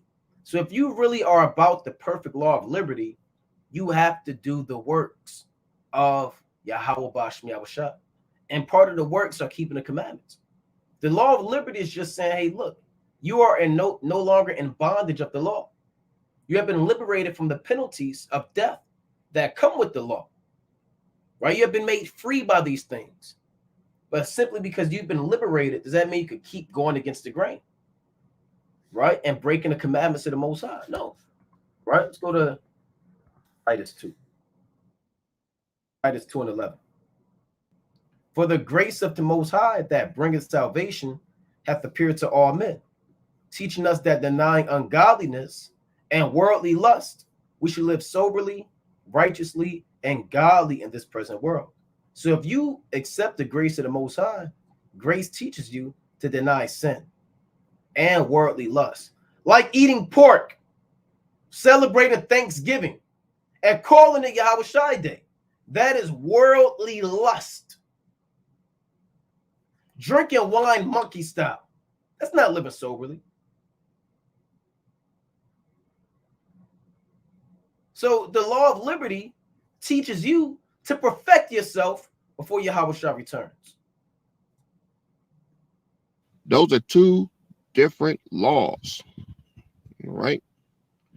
You ain't got to get upset I mean, this brother's so mad. He talking about if he was at my house, okay, yeah, the police would have been called out. It would have been food all over the place. Yeah, if we walk into a room with a bunch of Israelites in there, and they eating pork, shrimp, crab, and lobster, and we were invited, and we go in and we kind of see what's going on, either they're gonna have to escort us out, or hey, look, things might happen. Now I want to fast forward because I know I'm not going to get the 31 minutes, but I want to get to the part where he said Yahawashi broke the Sabbath. I should have had the timestamp. That's a key point I wanted to get. Cut and dry. See, let me see. Lord, both of the dead and the living, right now. That's it. All right. If a brother knows the time, right, let me know. We'll play the timestamp. Cut and dry.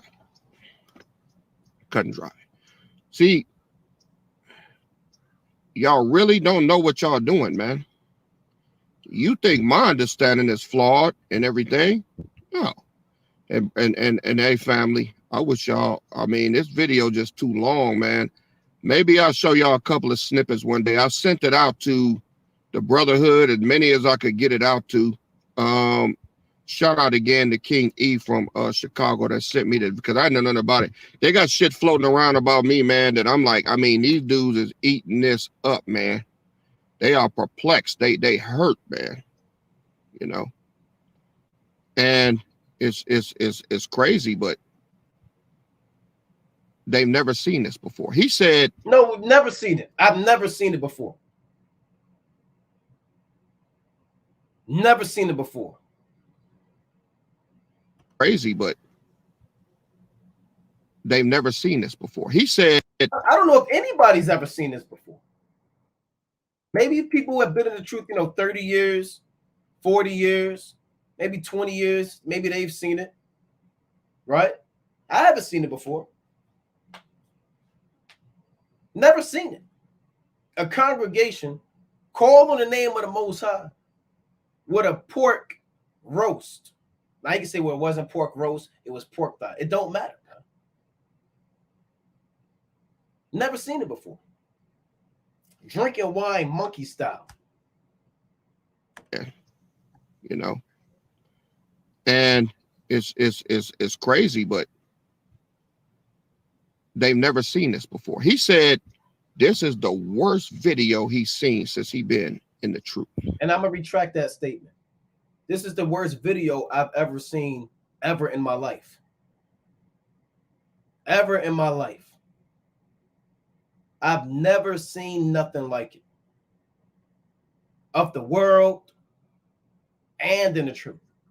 This is hands down the worst video that has ever been created. Your Thanksgiving video that he did, called All Praises, that is hands down. Hands down. I double down on that. That is the worst footage ever recorded in the history of mankind. From the days when the Most High said, let us create man in our image, until the year 2023 AD, covering thousands of years of man. This is hands down the worst footage.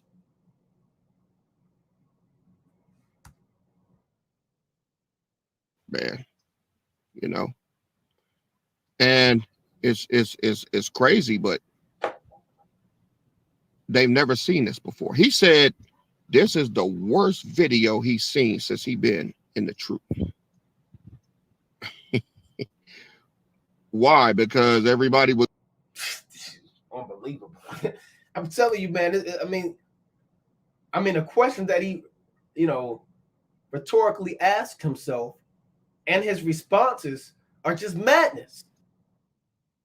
Listen to them. Why? Because everybody was getting along? No, that's not the reason why. That's not the worst video, because everybody was getting along. And everybody was having a good time. is absolute just reprobate. Why? Because everybody was getting along and having a good time. How about no, y'all were celebrating Thanksgiving and called it Yahawashi Day? How about y'all was eating pork, man? Y'all have, I think, 2 pork dishes, man. Freaking off. And you called on the name of the Most High.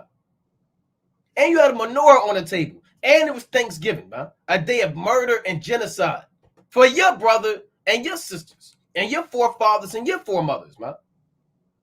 Because everybody's having a good time. Lewdness.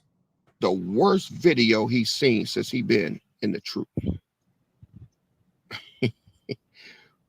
Why? Because everybody was getting along. Everybody had love. Wasn't nobody in there arguing.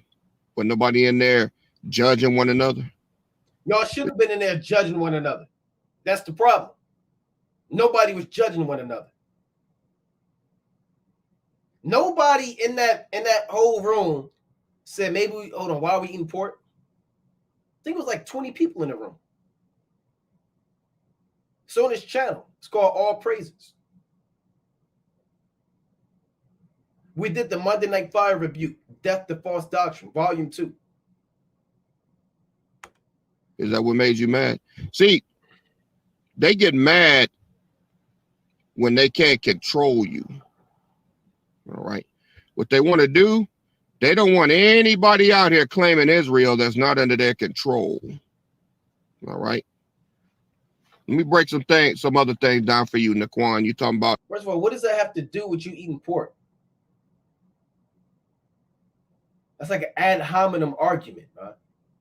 Why don't you defend you eating pork instead of talking about what you think people are doing what they don't want to do? Oh yeah, none of y'all gave me this doctrine. All praises for that. Let's go to Matthew chapter 23. There's Yahawashi, the one you say you love, right? Which we know you don't. Starting at verse 1. Then spake Yahawashi to the multitude and to his disciples. Yahawashi want to make sure everybody heard this. Okay. Saying, the scribes and Pharisees sit in Moses' seat. I'm going to let that sink in. The scribes and Pharisees sit in Moses' seat. Right?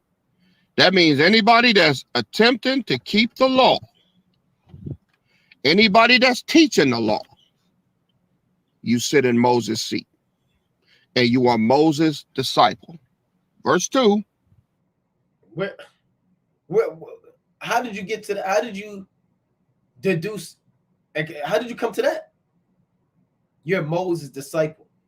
Didn't the apostles teach the law of Moses?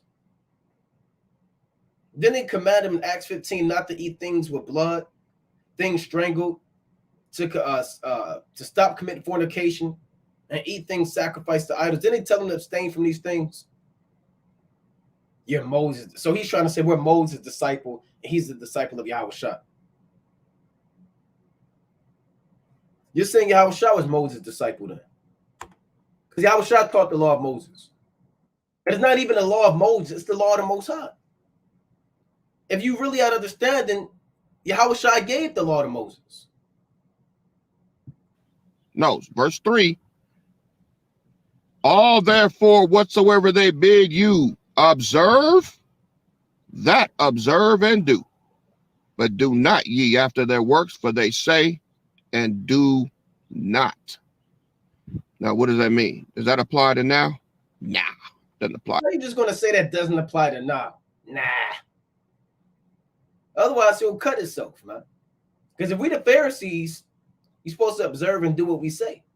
Now you can't just all of a sudden say, does that apply to now? Nah.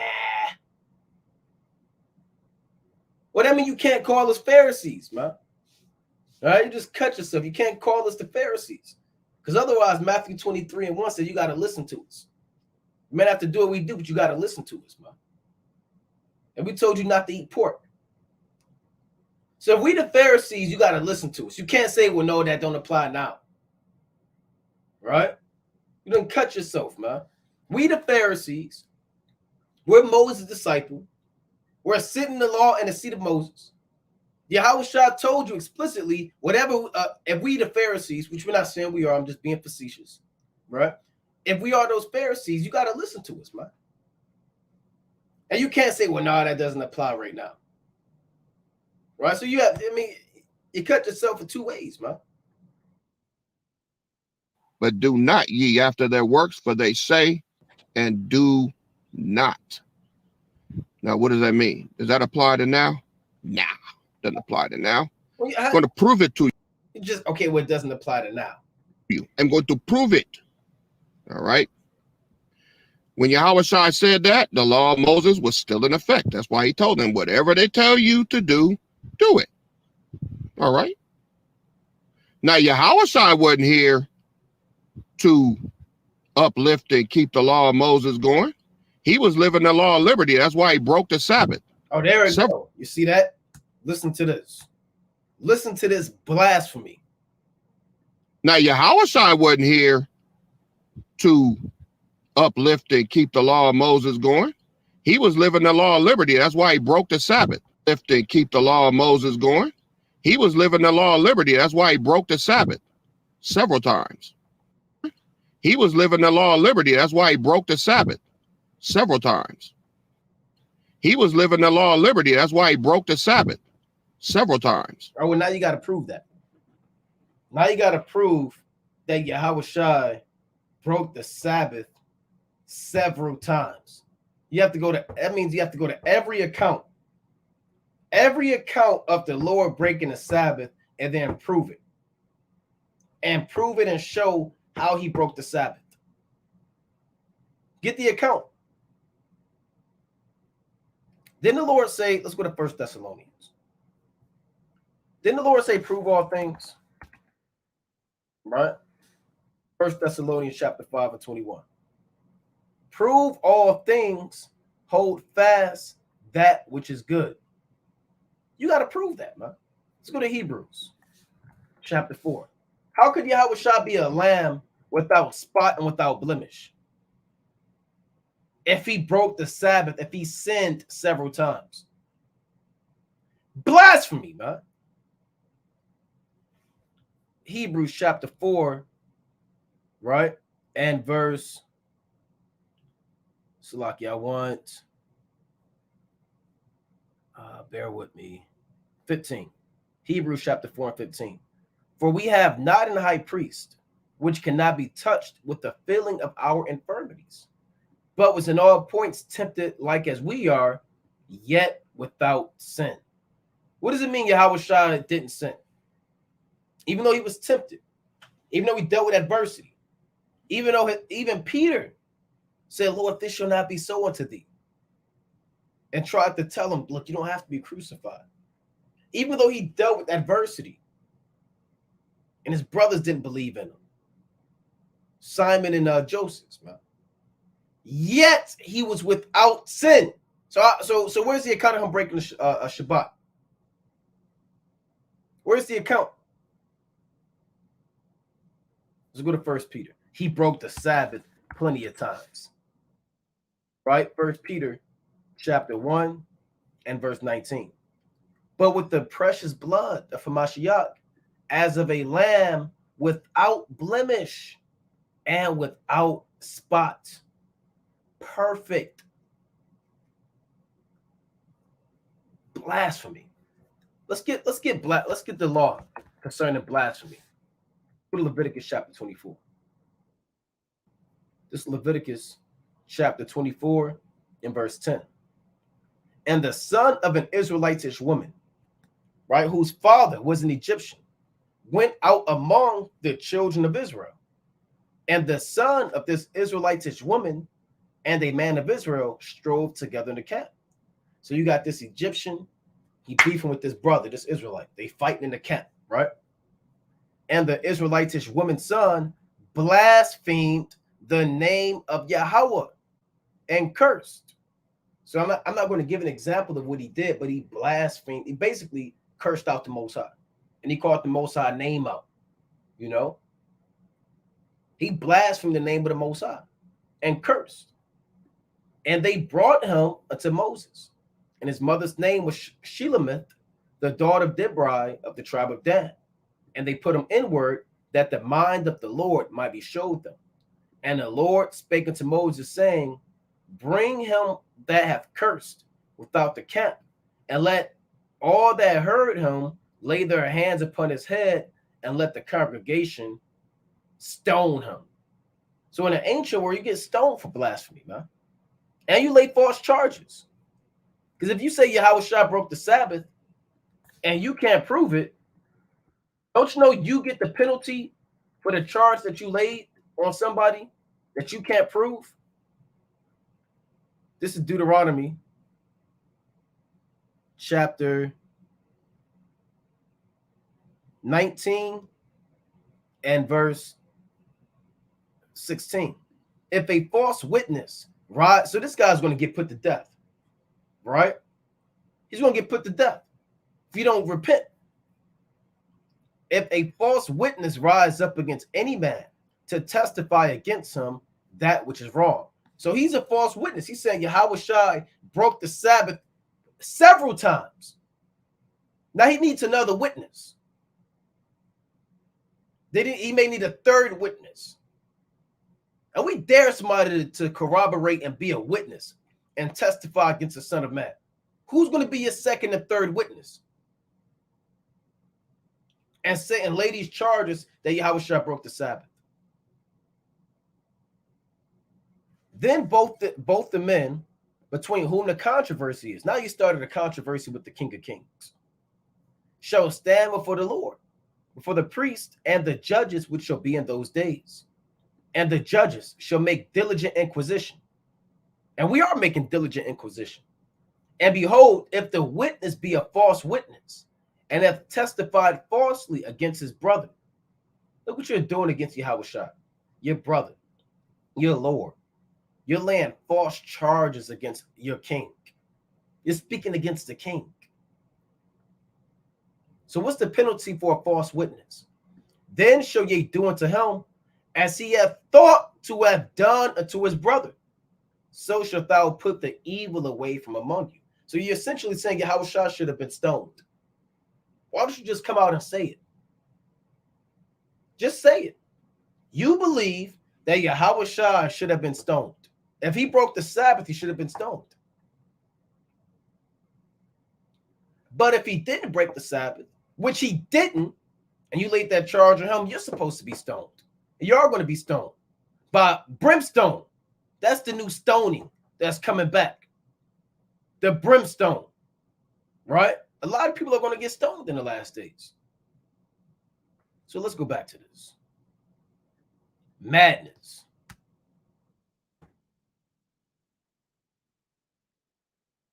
Wasn't here to uplift and keep the law of Moses going.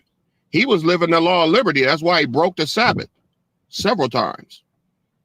He broke the Sabbath right in front of him several times. Why didn't he kill him? That's worse than eating pork.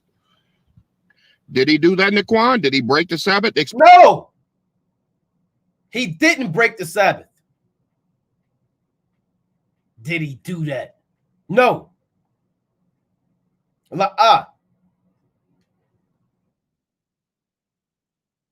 front of him several times. Why didn't he kill him? That's worse than eating pork. Did he do that, Naquan? Did he break the Sabbath? Explain to me that. Explain to me why Yahawashi is a Sabbath breaker. Oh my gosh.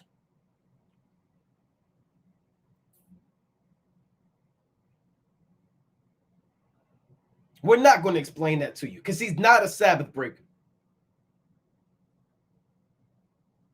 Explain to me why Yahawashi is a Sabbath breaker.